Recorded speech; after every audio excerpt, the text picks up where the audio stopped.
بیٹیوں کو جہیز نہیں جائیداد سے حصہ دو، کیونکہ جہیز دینا ہندوانہ رسم ہے اور جائیداد سے حصہ دینا اللہ کا حکم ہے۔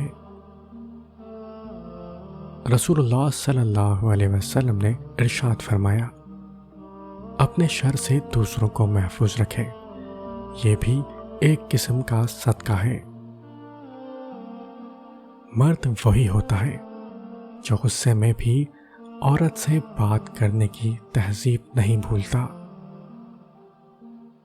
ایک مرد کا خواب ہوتا ہے کہ اسے ایک پرفیکٹ بیوی ملے، اور ایک عورت چاہتی ہے اسے پرفیکٹ شوہر ملے، مگر وہ یہ نہیں سمجھتے کہ اللہ تعالیٰ نے انہیں ایک دوسرے کو مکمل کرنے کے لیے بنایا ہے۔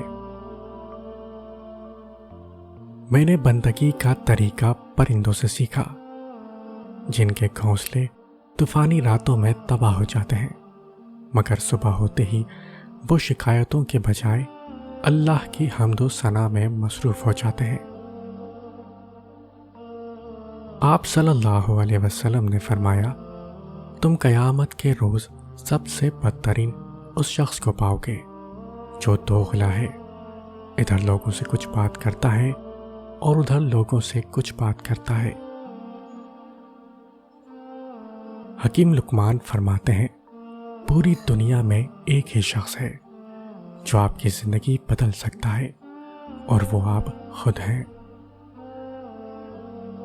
ان لوگوں جیسا نہ ہو جانا جو بھری محفل میں شیطان پر لعنت بھیجتے ہیں، پھر بھی تنہائی میں اسی کی پیروی کرتے ہیں۔ رزق اور عزت کسی کے ہاتھ میں نہیں، اللہ جسے چاہے بے حساب دیتا ہے۔ کائنات کا سب سے بڑا سچ ہے کہ رب العالمین تک پہنچنے کے لیے رحمت للعالمین کی پیروی ضروری ہے۔